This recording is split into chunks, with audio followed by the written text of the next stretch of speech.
नमस्कार, नादी टीवी देख रहे हैं आप और मैं हूं आपके साथ उपमा खोपरे। उत्तराखंड के इस खास बुलेटिन में आपका बहुत स्वागत है, जिसकी शुरुआत करेंगे प्रधानमंत्री नरेंद्र मोदी के दौरे के साथ। देहरादून से आपको बड़ी खबर बता रहे हैं, जहां पर चुनावी साल है और इसी के तहत प्रधानमंत्री नरेंद्र मोदी का उत्तराखंड दौरा रहेगा।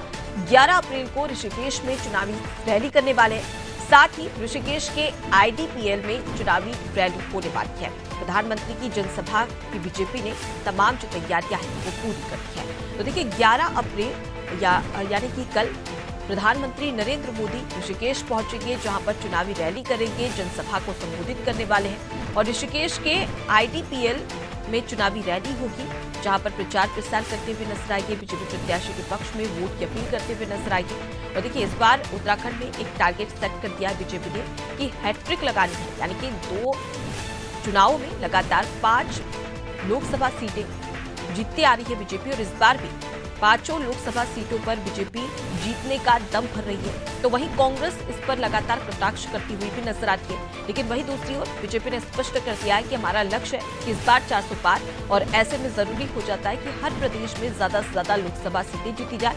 उत्तराखंड में 5 लोकसभा सीटें हैं और 5 की 5 लोकसभा सीटें पिछले 2 चुनाव से बीजेपी के कब्जे में है। अब ऐसे में सवाल ये कि क्या इस बार भी बीजेपी हैट्रिक लगा पाएगी, और इसके साथ ही प्रधानमंत्री नरेंद्र मोदी के दौरे से कितना असर पड़ता है, कितना जनाधार मिलता है, क्योंकि कांग्रेस भी एड़ी से लेकर चोटी तक का जोर लगा रही है और जोर आजमाइश दोनों ही पार्टियों की ओर से की जा रही है। तमाम जो दिग्गज नेता है वो उत्तराखंड पहुंच रहे हैं और साथ ही ये कोशिश की जा रही है कि किस प्रकार से 5 की 5 लोकसभा सीटों पर जीत हासिल की जा सके। लेकिन दोनों ही पार्टियों के अपने अपने दावे हैं। लेकिन सबसे बड़ा सवाल कि आखिर किस प्रकार से भाजपा यहाँ पर लक्ष्य पूरा कर पाती है, या कांग्रेस 2-3 सीटें जीतने में कामयाब हो पाती है, ये एक बड़ा सवाल है। चलिए प्रधानमंत्री नरेंद्र मोदी के दौरे को लेकर और भी ज्यादा जानकारी ले लेते हैं। हमारे साथ में state bureau head Sonu Singh जुड़ गए। सोनू, प्रधानमंत्री का उत्तराखंड दौरा और चुनावी साल है और चुनाव की तारीख भी नजदीक आ रही है। ऐसे में जो लक्ष्य रखा गया है उसे पूरा करने के लिए प्रधानमंत्री नरेंद्र मोदी का ये दौरा कितना इम्पैक्ट डालेगा, और साथ ही तमाम जो कार्यकर्ता है, पदाधिकारी है, उनके द्वारा किस प्रकार की तैयारी प्रधानमंत्री नरेंद्र मोदी के दौरे को लेकर की जा रही है। देखिए, प्रधानमंत्री की ये दूसरी जनसभा होगी। पहले कुमाऊं क्षेत्र में प्रधानमंत्री 2 तारीख को जो है जनसभा को संबोधित कर चुके हैं, और अब चूंकि प्रधानमंत्री की दूसरी ये जनसभा जो ऋषिकेश है यहाँ पर आयोजित होने जा रही है, और इसको लेकर पार्टी स्तर पर सभी तैयारियों को अंतिम रूप दिया जा रहा है। हर संभव प्रयास किए जा रहे हैं पार्टी के दिग्गज नेता और पार्टी के जितने भी रणनीतिकार हैं प्रतिष्ठित करके कि ये जो प्रधानमंत्री की दूसरी चुनावी जनसभा हो रही है, ये इस पूरी की पूरी जनसभा का जो आयोजन है वो सफल आयोजन हो सके, और इसी की कवायद में जुटे हुए हैं। क्योंकि जब भी प्रधानमंत्री यहाँ पहुंचते हैं तो लोगों में खासा उत्साह देखने को मिलता है, और एक नहीं अनेकों बार जब जब प्रधानमंत्री उत्तराखंड के दौरे पर चुनाव से अलग समय में भी आए हैं तो तब भी लोगों में खासा उत्साह देखने को मिला। और ऐसे में जब प्रधानमंत्री स्वयं इस बात को, इसी भूमि से इस बात को पहले बयां कर चुके हैं तो उत्तराखंड के सेवक हैं, खास तौर से देवभूमि के सेवक हैं, और जो क्षेत्रीय भाषा बोली है उनमें भी उन्होंने अपने संबोधन की पहले शुरुआत की है। क्योंकि पार्टी के तमाम दिग्गज नेता जो हैं वो रणनीति को अंतिम रूप दे रहे हैं, और ऐसे में ये जो प्रधानमंत्री की उत्तराखंड में चुनावी दूसरी रैली होने जा रही है, दूसरी जनसभा आयोजित होने जा रही है, इसमें एक नहीं बल्कि 3 ऐसी लोकसभा सीटें हैं जिन पर प्रधानमंत्री फोकस करने वाले हैं।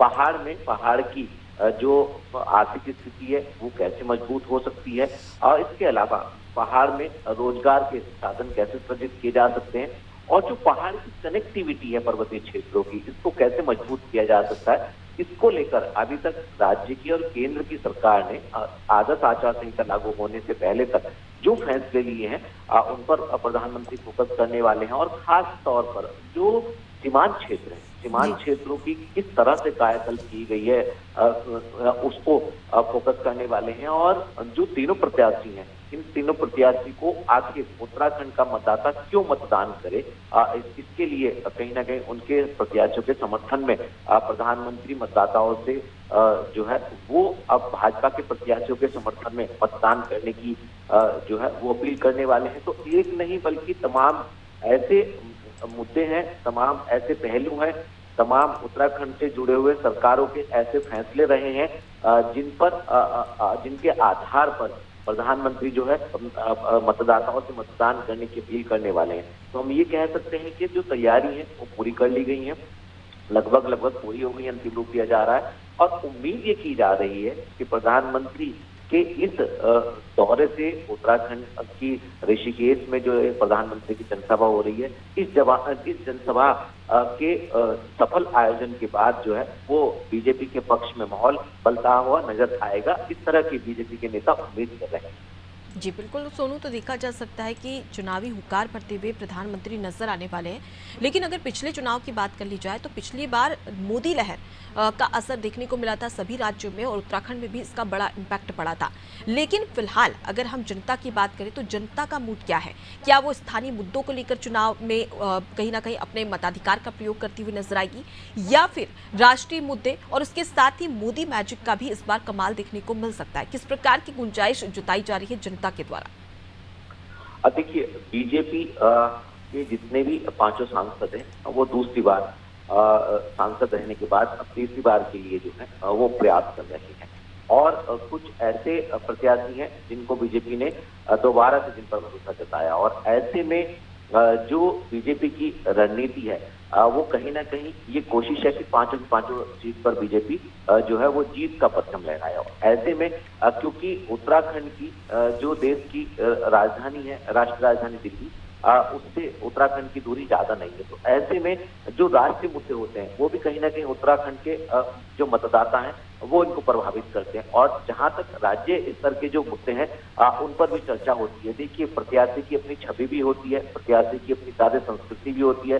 पार्टी का जनाधार भी होता है, पार्टी का अपना एक वोट बैंक भी होता है, कई संतुलन भी पार्टी के होते हैं और जिस तरह से बीजेपी के तमाम जो दिग्गज नेता हैं वो इस बात को बयां कर रहे हैं कि महिलाओं के मातृशक्ति के सशक्तिकरण पर गंभीरता से सरकारों ने फोकस किया है और यही वजह है कि 5 लोकसभा सीटों में से 1 सीट पर जो है महिला प्रतिनिधित्व करने का भी अवसर बीजेपी ने दिया है। तो हम ये कह सकते हैं कि यहाँ का जो मतदाता है वो काफी जागरूक मतदाता है। राष्ट्रीय मुद्दों के साथ साथ जो राज्य स्तर के मुद्दे हैं दोनों का ही मंथन करता है मतदाता और उसके बाद फिर अपने मताधिकार का उपयोग करता है। जहां एक और बीजेपी लगातार ये उम्मीद कर रही है कि इस बार फिर जीत का परचम लहराएगी, वहीं जो विपक्षी पार्टी है वो भी इस प्रयास में जुटे हुए हैं कि इस बार जो है वो जीत कांग्रेस को मिलने वाली है। तो अब देखना होगा कि उत्तराखंड का जो मतदाता है वो आखिर किसको जनादेश देने वाला है। जी बिल्कुल, तो अब ऐसे में देखना दिलचस्प होगा कि आखिर चुनावी साल में ऊंट किस करवट बैठता है, किसको जीत किसको हार मिलती है, ये तो वक्त बताएगा। लौटूंगे आपके पास में, आगे भी आपसे खबर पर अपडेट लेंगे। देखिए, प्रधानमंत्री नरेंद्र मोदी का उत्तराखंड दौरा और 11 अप्रैल को ऋषिकेश में चुनावी रैली करने वाले हैं, सभा को संबोधित भी करने वाले हैं।